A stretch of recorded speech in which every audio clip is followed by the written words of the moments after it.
வணக்கம் உறவுகளே. வணக்கங்கள் எல்லாருக்கும்.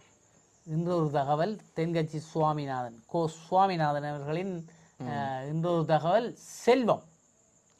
செல்வம் செல்வம் வெல்த் செல்வம் ஏன் சொல்கிறோம்? செல்வம் செல்வம்னு ஒன்று தான் சொல்லி கொண்டு இருக்கும். அது போகிறோம் அதை வச்சுக்கொண்டு தான் நாங்கள் பெரிய அங்கே கிறுக்கி போட்டு இருக்கிறது பெரிய நாங்கள் தான். அது எந்த நேரம் செல்வம் தான். செல்வம் செல்வம் அதுதான் செல்வம். எப்போ போகுது இப்போ தெரியும். இன்றைக்கு என்னட்ட நாளைக்கு உன்னட்ட. ஒரு நாளைக்கு நான் அஞ்சு இதில் வந்து இதில் நிற்பேன் பஜ்ரோவில். செல்வங்காட்டுற விளையாட்டு. ஒரு பெரிய அரசன் இந்த உலகம் முழுவதையும் ஆண்டு கொண்டிருந்தான். நீண்ட காலம் அரசாட்சி செய்து கொண்டிருந்தான். திடீரென்று அவனுக்கு சில எதிரிகள் முளைத்தாரு. இன்னும் எதிரி என்று அங்கால பார்க்கிறாய் பின்பக்கத்தாரு. அவர்கள் எல்லோரும் ஒன்று சேர்ந்து இவரை தோற்கடித்தார்கள். தோற்று போனதும் இவருக்கு பயம் வந்து விட்டது. எங்கே எதிரிகள் தன்னை கொண்டு விடுவார்களோ ஒன்று. சாக பயன்தான் எல்லாருக்கும். என்ன வெளியில் வந்தால் தனக்கு ஆபத்து என்று பயந்து கொண்டு யாருக்கும் தெரியாமல் ஒரு குகைக்குள் போய் பதுங்கி இருந்து நிலைமையை பாருங்கள். முதல் நாள் அரண்மனையிலே அதிகாரம் செய்து கொண்டிருந்தவர் மறுநாள் குகையில பயந்து போய் பதங்கி இருக்கிறார். இடவாகியது, பசி வயிற்றை கிள்ளியது, பிச்சை எடுத்து சாப்பிட வேண்டிய நிலை. பிச்சை எடுப்பதற்கு பாத்திரம் வேண்டுமே, என்ன செய்வதென்று அங்கேயும் இங்கேயும் பார்க்கிறேன். எங்கேயோ வாசிச்சு நாங்களும் இல்லை வாசிக்கல.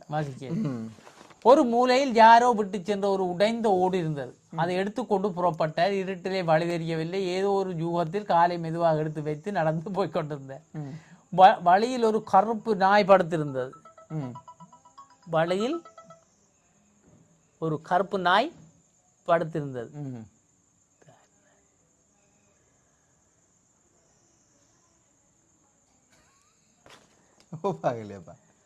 ஓபாகல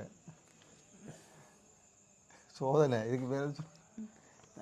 அப்போ படுத்திருந்த ஒரு நாய், கருப்பு நாய் ஒன்று படுத்திருக்குது. யாரோ விட்டு இருந்த உணவு இருந்தது இருட்டில். அது இவருடைய கண்ணுக்கும் தெரியும். அதை வேற கண்ணுக்கு தெரியல பாவம். அதன் மேல் காலை வைத்து விட்டார்.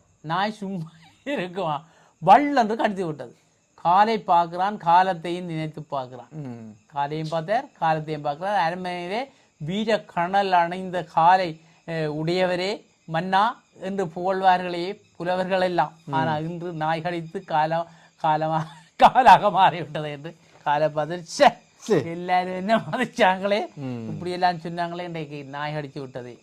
அது மட்டுமா, முன்னரெல்லாம் பொற்குணத்திலே தான் சாப்பிடுவார். ஆனால் இப்போது உடைந்து ஓட்டை கையிலே வைத்து கொண்டு நிற்கிறேன். நிறைய பேர் அரண்மனைக்கு வருவார்கள். அரசருக்கு காணிக்கை என்று சொல்லி இவருடைய காலடியில் கொண்டு வந்து கொட்டுவார்கள். அப்போது அவருடைய முகத்தை கூட இவர் திரும்பி பார்ப்பதில்லை. மிகவும் கர்வமாக வந்திருப்பார். விளையாட்டை பற்றி இதுதான் விளையாட்டு. அப்படிப்பட்டவர் இன்று எல்லோருடைய கண்களில் தெரியும் அளவுக்கு பிச்சை எடுத்து கொண்டிருந்தார். அப்போதெல்லாம் காணிக்கையை தன் கையாலே வாங்குவது கௌரவ குறைச்சல் என்று நினைத்து தன்னுடைய சேவர்களை விட்டுத்தான் அதை வாங்க சொன்னார். அந்த ஒரு படத்தில் நான் எல்லாம் வாங்க மாட்டேன், வாங்கிட்டு வா, கப்பம் வாங்குறது கப்பம் கொடுத்துட்டு போ. இப்போது அவரே தன் கையாலே பிச்சை வாங்குறார். நினைத்து பாருங்கள், அவர் முதல் நாள் அரசன், மறுநாள் பிச்சைக்காரன். கடவுளே, எவ்வளவு வித்தியாசம்! செல்வம் தான் இப்படி ஒரு வித்தியாசம் ஏற்படுவதற்கு காரணம். அப்படிப்பட்ட செல்வம் வாழ்க்கை நடத்துவதற்கு நமக்கு தேவைதான். ஆனால் அதையே நாங்கள் அடைய வேண்டிய பயனாக நினைக்கிறோம். அதுதான் வேடிக்கை. இதனை ஆழ்வார் அழகாக ஒரு பாசுரத்தில் சொல்கிறார். ஆழ்வார், பெரியாழ்வார், ஒரு நாயகமாய் ஓட உலகுடன் ஆண்டவர் கருணாய் கவர்ந்த காலர் சிதையாகிய பானையர் பெருநாடு காண இம்மையிலே பிச்சைதாம் கொள்வர். நாரணந்தாள் காலம்பெற சிந்தித்து உய்மினோ என்ற ஒரு பெரிய பணக்காரர் ஒரு துறவிடம் போய், சாமி, என்னிடம் நிறைய பணம் இருக்கிறது, இருந்தாலும் நிம்மதியாக இருக்க முடியவில்லை, என்ன காரணம் என்று கேட்டேன். உடனே அந்த துறவி இதற்கு நேரடியாக பதில் சொல்லாமல் பக்கத்தில் இருந்த ஒரு குழந்தையை கூப்பிட்டார். அந்த குழந்தை ஓடி வந்தது. ஒரு அப்புள் பழத்தை எடுத்து கொடுத்தார் துறவி. அதை வாங்கி கொண்டு சிரித்தது. இன்னொரு கையில் பழத்தை கொடுத்தார். அதை இன்னொரு கையில் வாங்கி கொண்டு சிரித்தது. மூன்றாவது அப்புளையும் கொடுத்தார். 2 பழத்தை நெஞ்சிலே அணைத்து கொண்டு 3வது பழத்தையும் வாங்க முயற்சி செய்தது. இதுதான் எங்களுக்கு ஆசை இல்லையே. ஆனால் அது நழுவி கீழே விழுந்து உருண்டு ஓடிவிட்டது. 3வது ஏற்கனவே இருந்ததும் விழுந்து விட்டது. அதுவும் விழுந்து போச்சு. இப்போது அந்த குழந்தை அழ ஆரம்பித்து விட்டது. அப்போது அந்த துறவி பணக்காரிடம் சொன்னார், குழந்தையை கவனித்தீர்களோ? 2 அப்புள் போதும் என்று நினைத்திருந்தால் இப்போது அள வேண்டிய அவசியம் வந்திருக்குமோ? இருக்காது. ஆனால் எதுவும் அளவுக்கு மிஞ்சினால் துன்பம்தான். இந்த காலத்திலே இது எல்லாம் யார் காதில் வாங்குகிறார்கள்? கேட்பார்களா? சொன்னான் ஒருத்தரை நல்வழிக்கு கொண்டு வர வேண்டும் என்று நினைத்து அவனை கூப்பிட்டு உட்கார வைத்து இந்த கதையை சொன்னேன். சொல்லிவிட்டு அந்த குழந்தை செய்தது தப்புத்தானே என்றான். பேயா,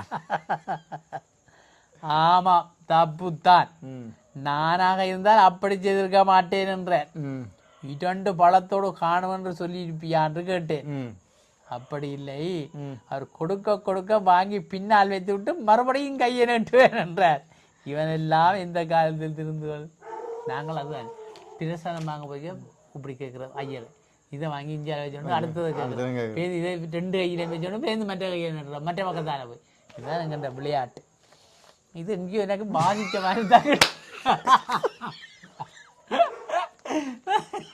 பாதிச்சுட்டான். எனக்கு இடையக்க விளங்கிட்டது, நான் சொல்ல நீ இல்லையான்றாய். இந்த விஷயம் வாயினால் கேட்கணும். சரி, உறவுகள் இன்னொருக்கா கேட்டு சிரிக்கட்டும். அப்போ நாங்கள் இத்துடன் நிறைய பெற்று விடைபெற்றுக் கொள்வோம். மீண்டும் சந்திக்கும் வரை நன்றி, வணக்கங்கள். நன்றி. வெளிநாடுகளுக்கான துரித கடிதங்கள் பொதிகள் சேவை, அதி விரைவு, பாதுகாப்பு, நம்பகத்தன்மையுடன் அருள் குளோபல் எக்ஸ்பிரஸ், இலக்கம் 1, பிரவுன் வீதி, நாவலர் வீதி சந்தி, யாழ்ப்பாணம். 0121-222-6113. அருள்ஸ் பிரைவேட் லிமிடெட், இலக்கம் 10, புதிய மாநகர சபை கட்டிட தொகுதி, கஸ்தூரியார் வீதி, யாழ்ப்பாணம்.